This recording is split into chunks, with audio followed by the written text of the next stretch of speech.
Good morning. So in the last class, we solved numerical problem on temperature stress in compound bar. There we solved numerical problem when a composite bar subjected to variation in temperature. We also solved a problem on when a composite bar subjected to variation in temperature and the load, external load. Of course, in our considered problem, the bar was subjected to compressive load. When composite bar subjected to combination of temperature and compressive load, there we have to decide the resultant stress. Depends upon the stresses induced due to variation in temperature and stresses induced due to the load, and that we have solved the problem. Next, let us consider another the topic of this first module. It's left out. In fact, this could have been taken little earlier. So, nevertheless, let us understand what is this principle. Saint-Venant's principle.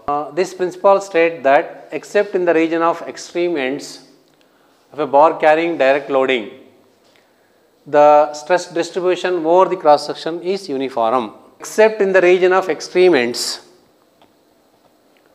of a bar carrying direct loading, the stress distribution of the cross section is over the cross section is uniform. So, the meaning of this statement is except in the region where the bar is directly in contact with the load, at other places the distribution of stresses is uniform. In order to understand this principle, let us consider a bar of uniform cross-sectional area subjected to axial load P. Let B be the width of the bar, and to understand the stress distribution due to applied load, let us consider a section 1-1 at a distance B by 2, and if we consider the section at 1-1 at a distance B by 2, the distribution of stresses is like this. Here the maximum stress is equal to 1.387 times of F average. So, you can see a non-linear variation, a non-uniform variation, because this is very close to this section 1-1 is close to the end region where the bar is subjected to direct loading. Suppose if we take section 2-2 at a distance is equal to width of the bar, and if you analyze the stresses and compare, here the maximum stress is equal to 1.027 times of the average stress. So, almost equivalent to average stress here. You can see here the variation is almost come to the average case. Suppose if you consider section at a distance greater than the width of the bar at section 3-3, you can see here the maximum stress is equal to the average stress. So, this illustration closely matches with the statement which we made earlier. Except at the end regions where the bar is in directly contact with load, at other places, say at section 2-2, almost it is close to maximum stress is almost equal to average stress, and if you take section 3-3 greater than the distance B, it is F maximum is equal to F average. Means only at the end region where the load is directly in contact with the member, it is the distribution of stress is somewhat non-uniform. It is at a greater distance, means at a distance greater than the width of the member, it is the distribution is to be uniform. This is for all practical purpose. So based on this principle, one concept we understood here is that whenever we are going to load the bar, particularly during testing, we are not going to apply load at a time. Always the bar we apply gradually, the load gradually. Gradually means we apply in increments. During testing we do like that.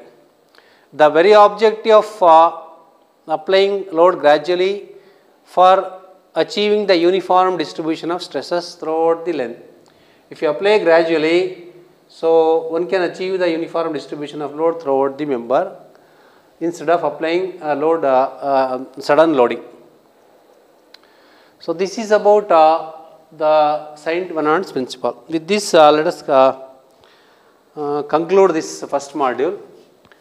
Before taking up the next module, let us briefly discuss about what we studied in this the first module, because this first module is very important.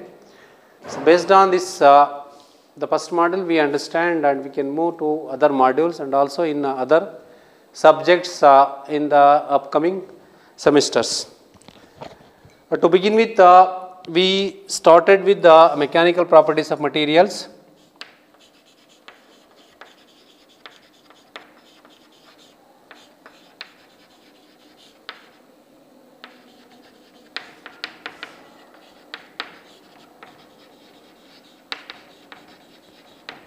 There we discussed about elasticity, plasticity, ductility, brittleness, malleability, toughness and hardness. And that we elasticity, plasticity, ductility, brittleness,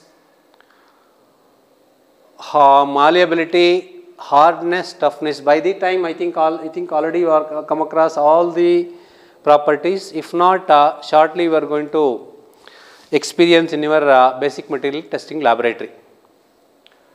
So after mechanical properties of materials, we discussed about stresses.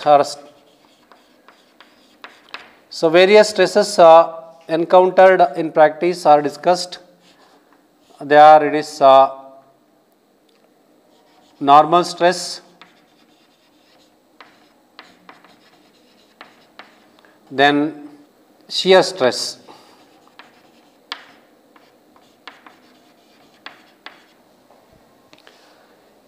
Again, normal stresses we discussed in detail under the heading it is tensile stress,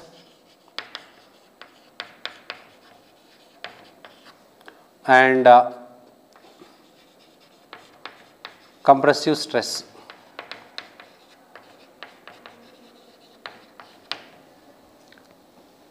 Stress we defined it is when an elastic body is subject to external force, internal resistance will develop body is known as stress. So stress are of two types, normal stress or shear stress. If the stress developed in the body due to the normal load applied on the body is called as normal stress. On the other hand, stress developed on the body because of the tangential load applied, particularly between the contact points when we apply equal and opposite forces. Next, it is normal stress can also be called as tensile stress or compressive stress. Again, depends upon the nature of the load the body is subjected. You can decide the stress as normal stress. In brief, we understood that it is if a force acting on a body, the arrowhead of the force acting towards the body is called as compressive. If it is acting away from the body is called as tensile. Accordingly, depends upon the nature of the load, we can decide the stresses induced in the body. Next, we understood the strain. Here we discussed about linear strain. When under linear strain, again it is longitudinal strain, then lateral strain,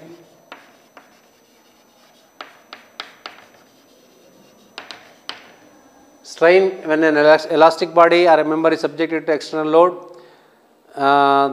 there is change in shape and size. Under that condition, we call the body is strained. In other words, the strain is nothing but the measurement of change in linear dimensions due to applied load. After strain, we studied elastic limit. It is a stress up to which the given material retains its elasticity. Every material having its own elastic limit that we discussed. Next it is Hooke's law we studied. Hooke's law is a general statement for a very elastic material. According to Hooke's law, the stress is proportional to strain. Up to the certain limit is called as a proportional limit. And this again we discussed in stress strain graphs. Next, sixth concept we studied, it is stress strain diagram, under which we discussed stress strain diagram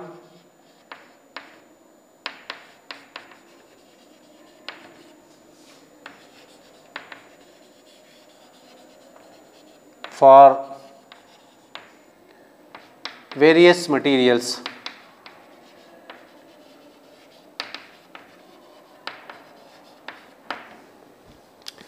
And of course, we solved some simple numerical problems after stress strain diagram.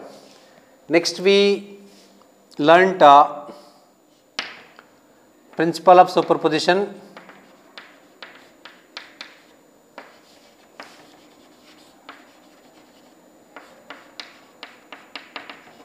When a member is subjected to a single load, we can calculate stress and strain. When a body is subjected to number of forces, then in order to find the strain due to number of forces acting on a body, we use the principle of superposition. So after superposition, principle of superposition, again we have learnt this bars of varying cross sections.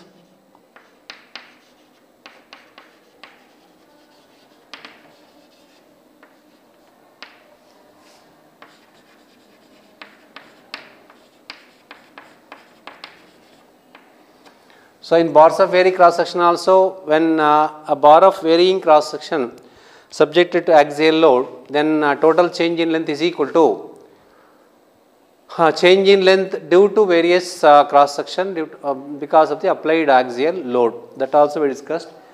And after this, we solved numerical problem based on the principle of superposition and bars of varying cross section. Means when a bar of varying cross section subjected to number of forces, how to find out the strain, change in length or stresses induced in the bar, that we discussed by considering both principle of superposition and bars of varying cross section.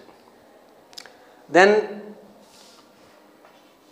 we understood the bars of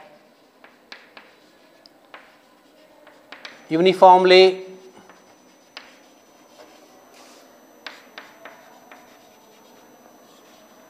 varying cross sections.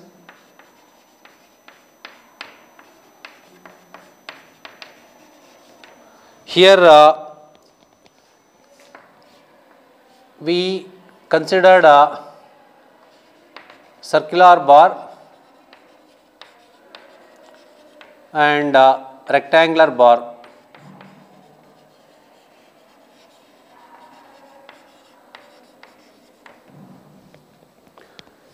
So again here we discussed about the bars of varying cross section. Means when a bar having a uniformly varying cross section from one end to the other end, it is called as bar of varying cross section. Here we have considered circular bar and rectangular bar for our understanding purpose.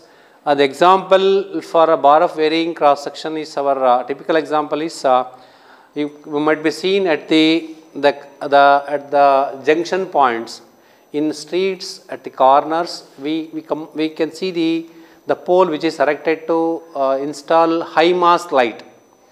So that bar is varying from one diameter to the other diameter. Generally the diameter of the bar of that high mast tower is pole is more at the bottom and less at the top. If we consider rectangular bar of varying cross section, again our power supply poles, electrical pole we call it as, it is made up of pre-stressed concrete pole. There also again the pole is having a constant thickness whose width varies uniformly from more at the bottom to less at the top.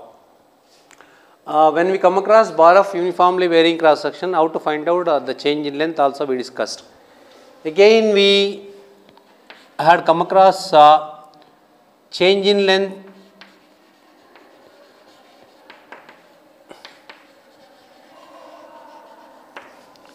due to self weight of bar.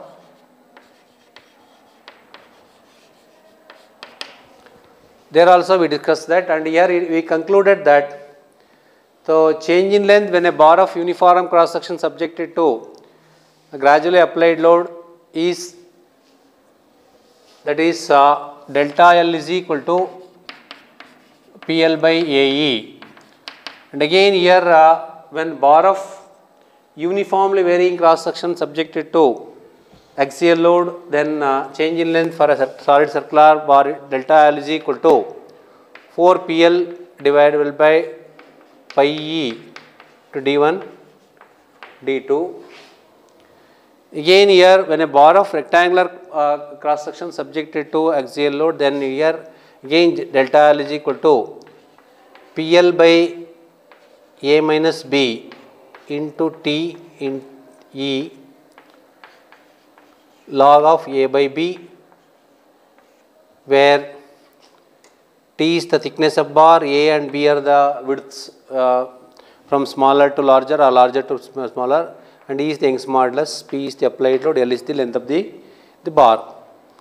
And when a bar, the change in length due to self weight, here it is, we derived expression that change in length due to self weight is equal to half of that of the bar subjected to gradually applied load. That is delta L is equal to WL divided by 2AE, like this we derived expression. Next, after this change in length due to self weight, we have considered the shear stress which we already discussed, and also we considered shear strain. Then volumetric strain we considered, volumetric strain.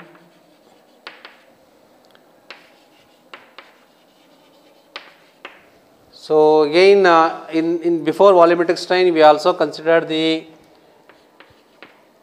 Poisson's ratio.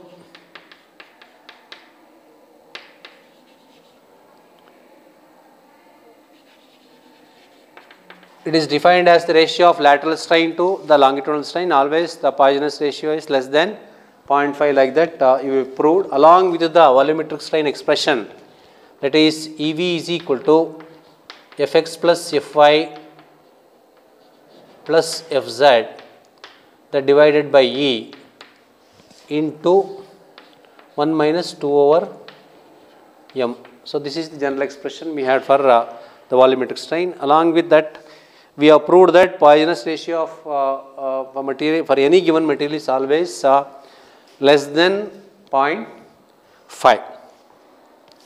Then after Poisson's ratio, we introduce one more the elastic constant. It is called as the shear modulus. Shear modulus, again it is defined as the ratio of shear stress to shear strain. Shear strain we discussed as the angular displacement of the material or the element from one place to other place. It is called as the shear strain. Then we also understood the concept of state of simple shear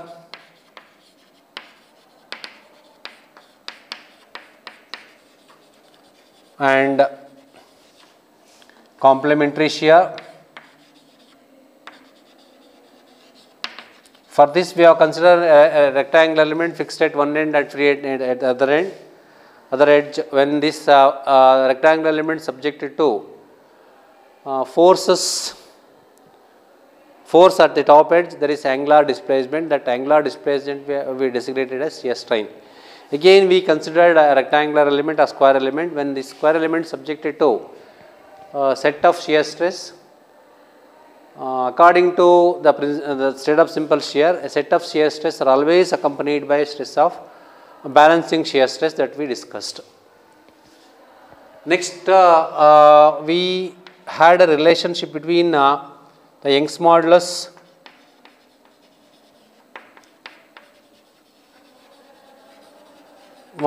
comma shear modulus or rigidity modulus and Poisson's ratio.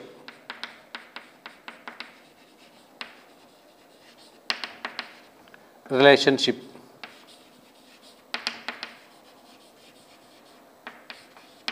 Here we derived expression E is equal to 2C into 1 plus 1 over m. Then we introduced one more elastic constant. It is called as the bulk modulus.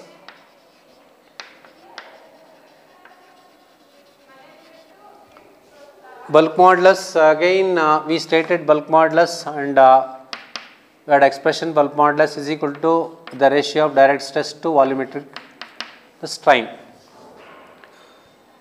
Again, after bulk modulus, we developed the relationship between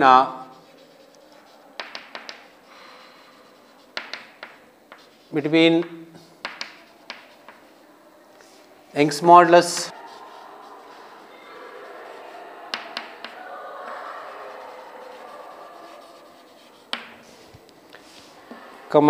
bulk modulus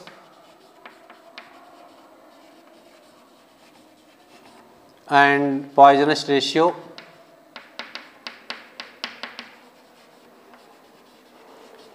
Also, we have developed one relationship called as relationship between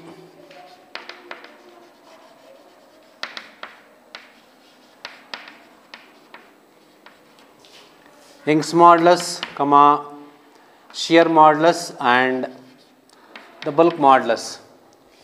Here the relationship what obtained for relationship between Young's modulus, bulk modulus is E is equal to 3K into 1 minus 2 over m,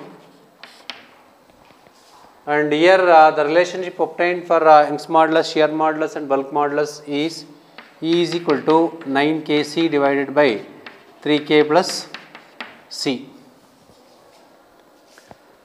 And in the end we stated elastic constants. Elastic constants are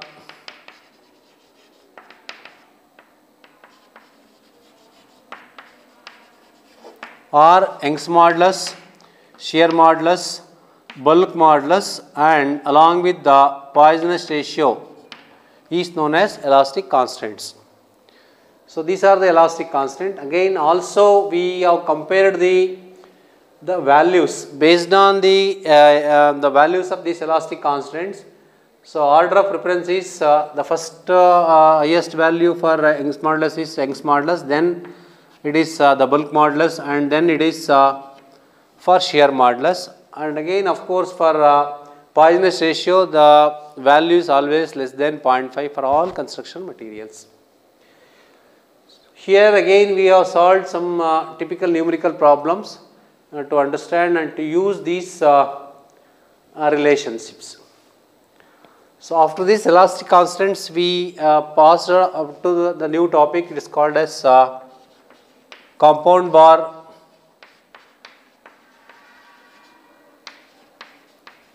or composite bar.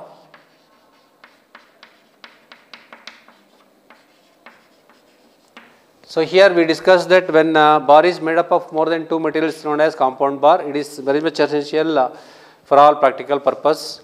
and we gave a typical example for composite bar as our RCC column made up of more than 2 materials. Compound bar as a whole will receive the load, but the load carrying capacity of material, the compound bar depends upon the material it is made up of. Hence, the strain in the compound, as the compound bar received as load as a whole, the load carrying capacity and the stresses induced depends upon the material, but since it is receiving load as a whole, the strain in both the materials will be same. So, these concepts we used to solve the numerical problems in compound bar. Here again we considered a typical numerical problems to understand the behavior of the compound bar. Then after compound bar we discussed the temperature stress.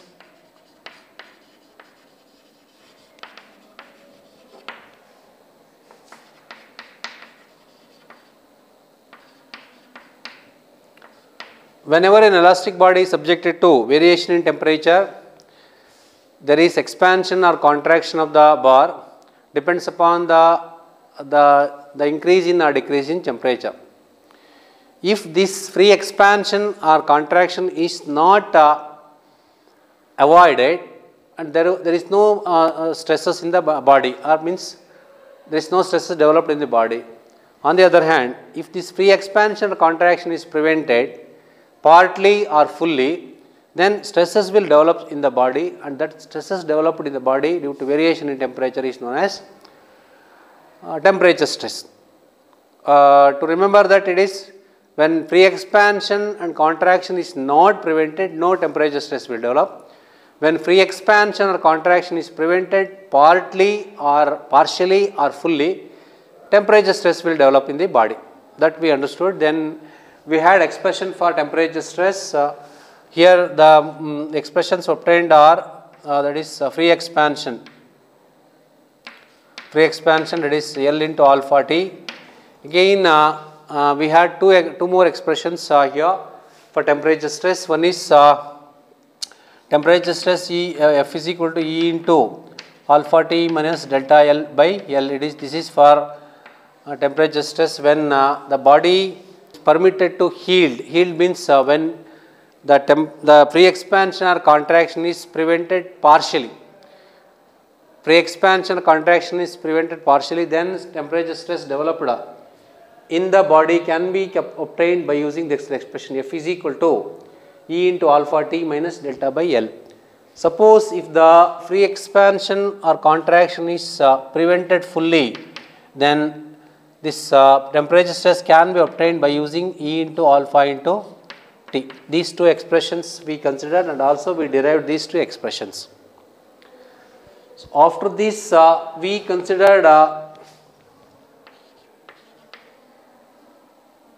temperature stress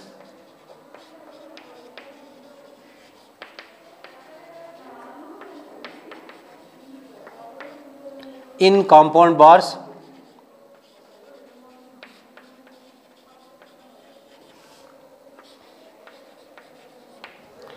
Here the concept we understood is again compound bar is made up of more than two or more material is known as compound bar. When compound bar is subjected to variation in temperature, there is a free expansion or contraction, depends upon the change in temperature.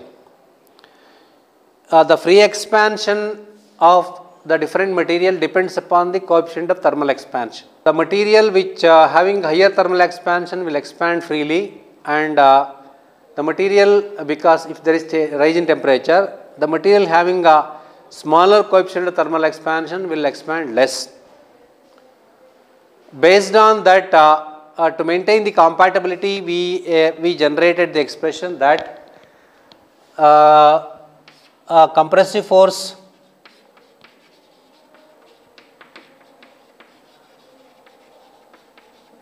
is equal to tensile force.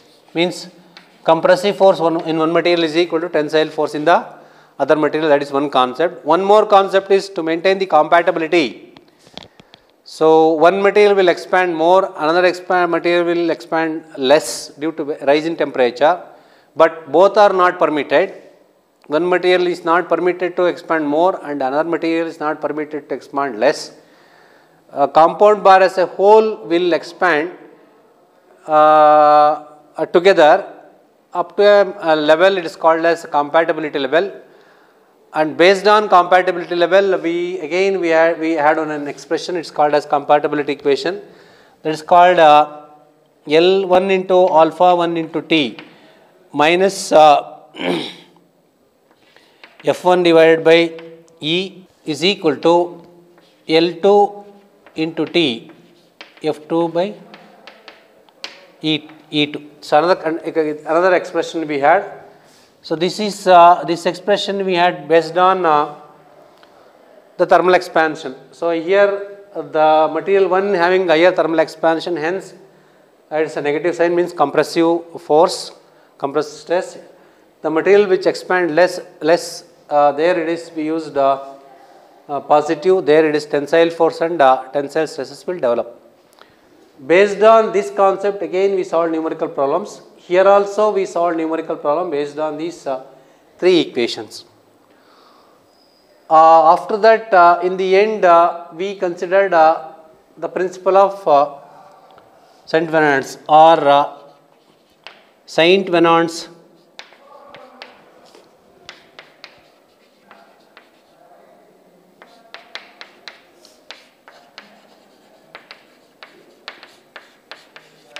principle. So these are all the topics which we learnt in the first module. Consider the main topics.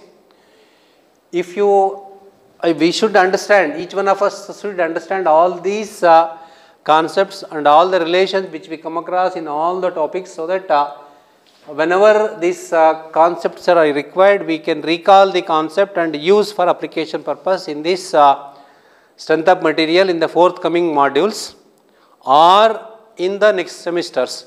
Wherever we require these concepts, we use. All these concepts are very important. So because stress strains are there till our last breath. Along with this stress strain, all these concepts are very important. So better you have to remember all the relations which we come across in all the topics. Again along with the definitions. Along with the definitions you have to remember. So with this we can comfortably proceed to the next modules. So we will stop to this extent today class, and next class we will meet for the next module. Thank you.